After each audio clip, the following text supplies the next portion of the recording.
하나님 말씀은 신명기 19장 1절부터 21절까지 교독하겠습니다. 내 하나님 여호와께서 이 여러 민족을 멸절하시고 내 하나님 여호와께서 그 땅을 내게 주심으로 내가 그것을 받고 그들의 성읍과 가옥에 거주할 때에 내 하나님 여호와께서 내게 기업으로 주신 땅 가운데에서 새 성읍을 너를 위하여 구별하고 내 하나님 여호와께서 내게 기업으로 주시는 땅 전체를 세 구역으로 나누어 길을 닫고 모든 살인자를 그 성읍으로 도피하게 하라. 살인자가 그리로 도피하여 살만한 경우는 이러하니 곧 누구든지 본래 원한이 없이 부지 중에 그의 이웃을 죽인 일, 가령 사람이 그 이웃과 함께 벌목하러 삼림에 들어가서 손에 도끼를 들고 벌목하려고 찍을 때에 도끼가 자루에서 빠져 그의 이웃을 맞춰 그를 죽게 함과 같은 것이라. 이런 사람은 그 성읍 중 하나로 도피하여 생명을 보존할 것이니라. 그 사람이 그에게 본래 원한이 없으니 죽이기에 합당하지 아니하나 두렵건대 그 피를 보복하는 자의 마음이 복수심에 불타서 살인자를 뒤쫓는데 그 가는 길이 멀면 그를 따라잡아 죽일까 하노라. 그러므로 내가 내게 명령하기를 새 성읍을 너를 위하여 구별하라 하노라. 내 하나님 여호와께서 내 조상들에게 맹세하신 대로 내 지경을 넓혀 내 조상들에게 주리라고 말씀하신 땅을 다 내게 주실 때 또 너희가 오늘 내가 너희에게 명하는 이 모든 명령을 지켜 행하여 내 하나님 여호와를 사랑하고 항상 그의 길로 행할 때에는 이 셋 외에 새 성읍을 더하여 내 하나님 여호와께서 내게 기업으로 주시는 땅에서 무죄한 피를 흘리지 말라. 이같이 하면 그의 피가 내게로 돌아가지 아니하리라. 그러나 만일 어떤 사람이 그의 이웃을 미워하여 엎드려 그를 기다리다가 일어나 상처를 입혀 죽게 하고 이 한 성읍으로 도피하면 그 본 성읍 장로들이 사람을 보내어 그를 거기서 잡아다가 보복자의 손에 넘겨 죽이게 할 것이라. 내 눈이 그를 긍휼히 여기지 말고 무죄한 피를 흘린 죄를 이스라엘에서 제하라. 그리하면 내게 복이 있으리라. 내 하나님 여호와께서 내게 주어 차지하게 하시는 땅 곧 내 소유가 된 기업의 땅에서 조상이 정한 내 이웃의 경계표를 옮기지 말지니라. 사람의 모든 악에 관하여 모든 죄에 관하여는 한 증인으로만 정할 것이 아니요 두 증인의 입으로나 또는 세 증인의 입으로 그 사건을 확정할 것이며 만일 위증하는 자가 있어 어떤 사람이 악을 행하였다고 말하면 그 논쟁하는 쌍방이 같이 하나님 앞에 나아가 그 당시에 제사장과 재판장 앞에 설 것이요 재판장은 자세히 조사하여 그 증인이 거짓 증거하여 그 형제를 거짓으로 모함한 것이 판명되면 그가 그의 형제들에게 행하려고 꾀한 그대로 그에게 행하여 너희 중에서 악을 제하라. 그리하면 그 남은 자들이 듣고 두려워하여 다시는 그런 악을 너희 중에서 행하지 아니하리라. 내 눈이 긍휼히 여기지 말라. 생명에는 생명으로, 눈에는 눈으로, 이에는 이에로, 손에는 손으로, 발에는 발로이니라. 아멘. 기도드리겠습니다. 살아계신 하나님 감사합니다. 이 시간 하나님의 말씀을 전하고 듣습니다. 성령께서 역사하셔서 우리를 향한 하나님의 뜻을 잘 깨달아 알게 도우시고 또 하나님이 알려주시는 대로 잘 믿고 따르게 도우소서. 감사드리고 예수 그리스도의 이름으로 기도드렸습니다. 아멘. 오늘 본문 또 1절에서 10절까지는 도피성을 세워서 무죄한 사람의 피를 흘리지 말라라고 이렇게 말씀을 하세요. 그러니까 무죄한 사람은 누구냐? 살인한 의도가 없이 고의로 사람을 죽이지 않은 경우에 있어서 무죄한 사람이다라고 이렇게 하나님이 말씀을 하십니다. 그러나 이제 사람을 죽였기 때문에 살인자다라고 말씀을 하시고 고의로 계획적으로 사람을 죽이지 않았기 때문에 무죄한 사람이다 이렇게 말씀을 하십니다. 그 경우는 이제 4절에 기록된 대로 본래 원한이 없었고 부지 중에 그의 이웃을 죽인 경우, 예를 들어서 이제 산에 나무하러 갔다가 도끼가 자루에서 빠져 이웃이 맞아 죽었을 때 하나님은 그 살인자를 무죄하다라고 이렇게 말씀을 하시는 것입니다. 그래서 사람을 죽였기에 살인자고 고의로 악의로 계획적으로 죽이지 않았기에 무죄하다 하시면서 이러한 무죄한 살인자는 죽은 자의 그 친족들로부터 보복을 당하지 않게 하시죠. 그래서 도피성을 세우되 길을 잘 닦으라 그랬습니다. 그러니까 참으로 하나님의 그 세심한 그러한 배려가 너무나 놀랍죠. 도피성을 세우는데 길을 잘 닦아야 되는데 그 이유가 그 무죄한 살인자들이 빨리 그 도피성으로 잘 피할 수 있도록 하시기 위해서 그렇게 말씀을 하시는 거죠. 그래서 그 도피성으로 도망하고 그 안에 있으면 생명을 유지하게 하신 것입니다. 그러니까 죄 없는 자가 이제 죽는 것을 방지하는 거죠. 도피성을 통해서 무분별한 보복이 행해지지 않도록 하나님께서 미리 방지를 하시는 것입니다. 그래서 오늘날에도 과실치사의 경우에는 그 처벌을 받지만 약한 처벌을 받게 되죠. 의도적인 살인이 아니기 때문에 그렇습니다. 또 이제 우리의 인생이라는 것이 이렇게 우리가 원하는 대로 되어지지 않습니다. 그러면 뭐 아무렇게나 막 그냥 우연적으로 그렇게 되어지는 것이냐? 그러진 않죠. 우리 눈에는 우연히 되어지는 것으로 보이지만 하나님께서 하나님의 계획 가운데 일반 자연, 하나님의 계획 가운데 일반 자연의 질서를 따라서, 그것도 하나님이 세우신 법칙이니까 그것도 하나님의 섭리 중에 하나죠. 자연 법칙을 따라서 아니면 기적적인 방식으로 하나님이 그러한 자연 법칙을 넘어서는 방식으로 또 아니면 우리들에게 있어서 우연한 방식으로 그렇게 하나님이 섭리를 하십니다. 그래서 기적적으로 행한 것만 섭리하신 것이 아니라 우리 눈에 우연하게 보이는 것도 우리 눈에 자연적으로 보이는 것도 다 하나님의 섭리라는 것을 우리가 분명히 기억을 해야 되는 것입니다. 그래서 우리의 인생이 이렇게 하나님의 섭리 가운데 되어지는 거예요. 그래서 모든 것이 하나님의 뜻대로 되어지는 거죠. 근데 우리가 볼 때에는 이제 우리가 원하는 대로 되어지지 않는 거죠.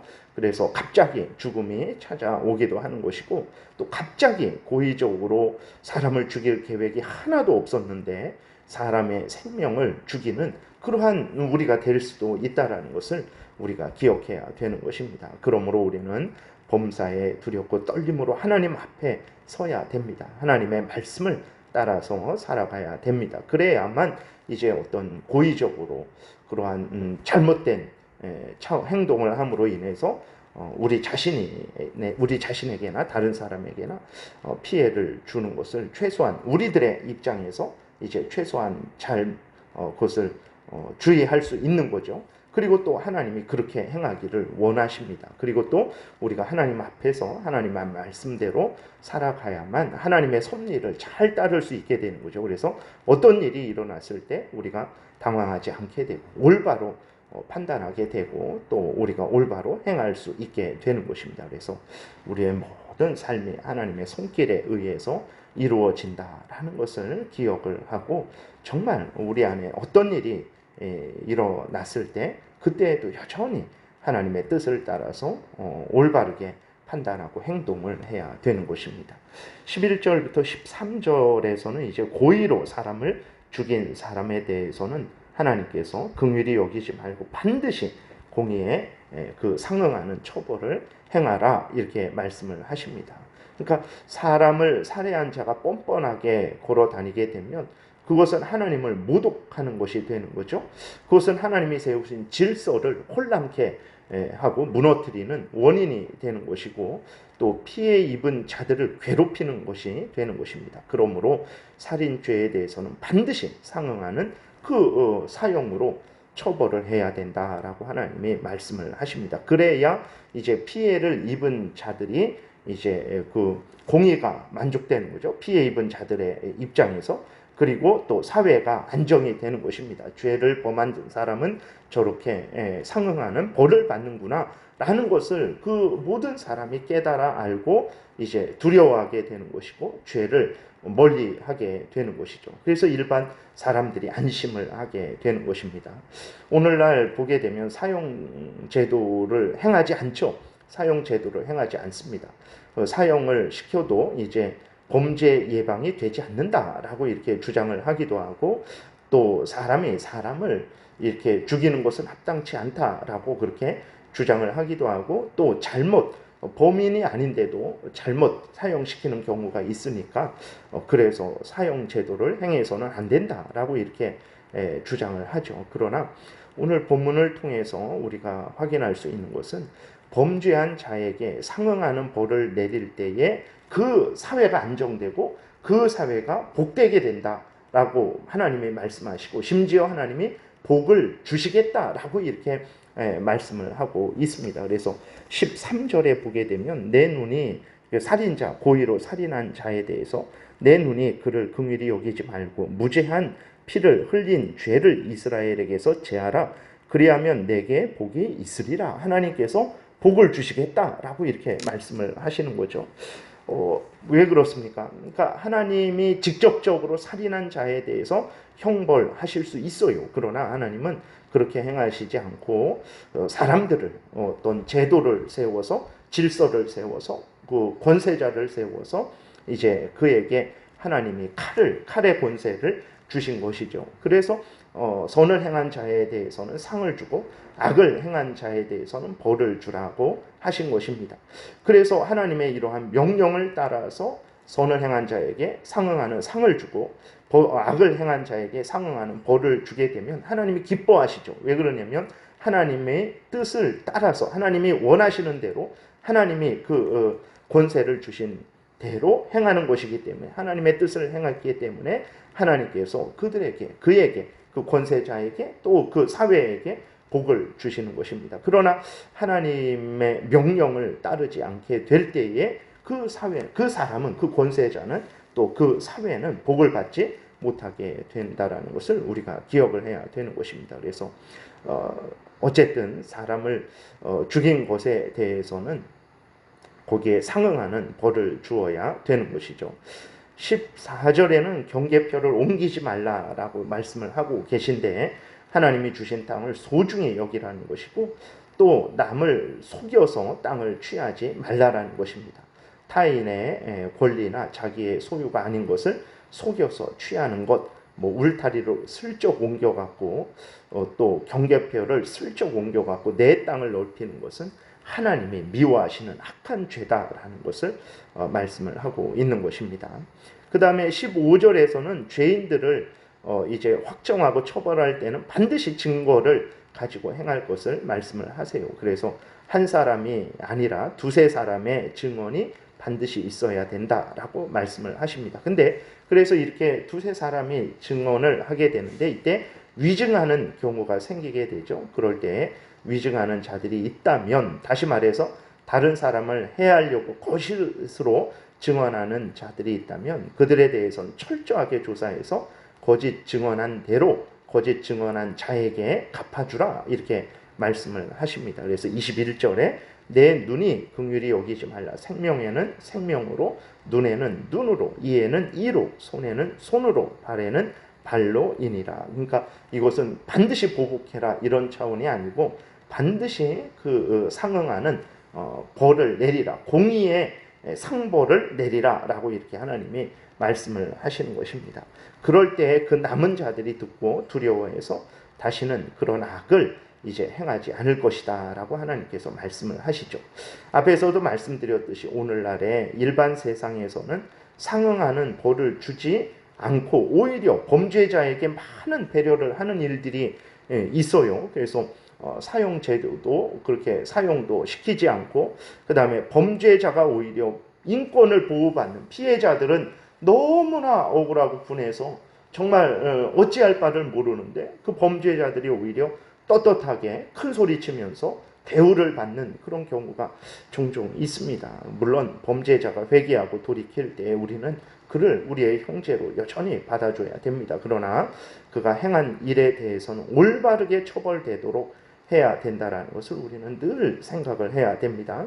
그러지 않으면 그 범죄자에게도 그렇고 다른 사람에게도 그렇고 절대로 유익이 되지 않습니다. 하나님이 말씀하신 것이 옳은 것입니다. 하나님이 사형제도라는 것이 그때에도 이스라엘 백성들이 사형제도를 실행을 할 때에 하나님이 그 옆에 계셔갖고 살인자, 무죄자 이렇게 말씀하신 게 아니에요. 오늘 본문에도 보게 되면 레위인들 또 재판관들 그런 사람들이 조사해서 그것이 살인자가 됐을 때에는 도피성으로 피했을지라도 그를 끌어내서 이제 죽이게 되는 거죠. 그러니까 그 당시에도 이제 이스라엘 백성들이 그 상황에 대해서 판단하고 결정해서 이제 사용을 시키게 된 것인데 그때에도 하나님이 이스라엘 백성들의 그 어떤 실수나 잘못하는 것을 모르시고 이렇게 행하셨을까요? 그렇지 않습니다.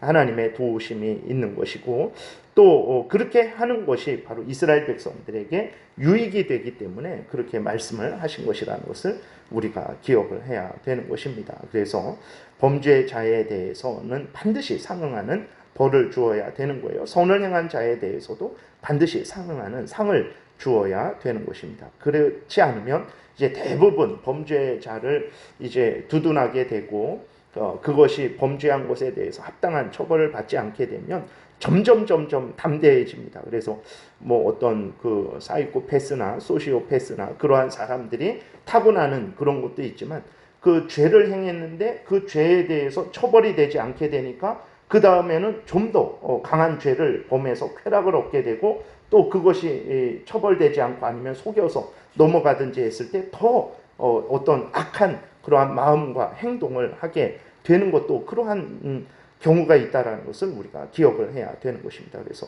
범죄한 일에 대해서는 반드시 상응하는 처벌을 해야 되는 거예요. 그래야 그 사람도 이제 두려워하게 되는 거고 범죄한 자도 그 다음에 피해를 입은 사람들도 이제 안심을 하게 되는 것이고 또 그 공의가 만족이 되는 것이죠. 그리고 다른 사람들도 두려워하게 되는 거예요.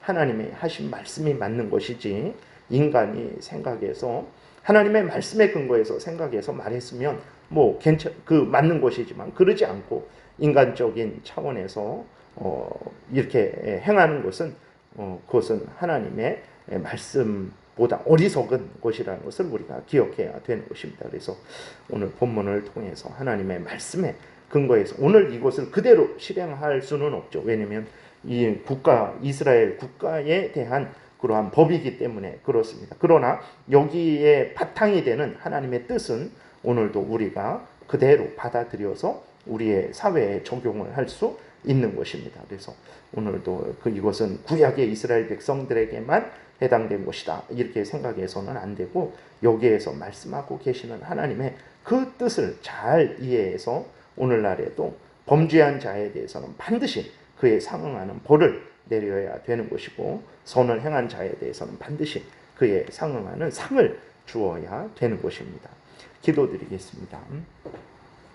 살아계신 하나님 아버지 감사합니다. 오늘도 우리들이 삶을 살아갈 때 우리 마음대로 살아가지 않게 하시고 범죄한 일에 대해서 어떤 마음과 태도를 가져야 될지 하나님 이렇게 기록하셔서 알려주시니 감사합니다. 하나님이 알려주시는 대로 믿고 따르는 것이 가장 복되다라는 것을 우리가 기억하고 항상 하나님의 말씀에 근거한 삶을 살아가게 도우소서. 감사드리고 예수 그리스도의 이름으로 기도드렸습니다. 아멘.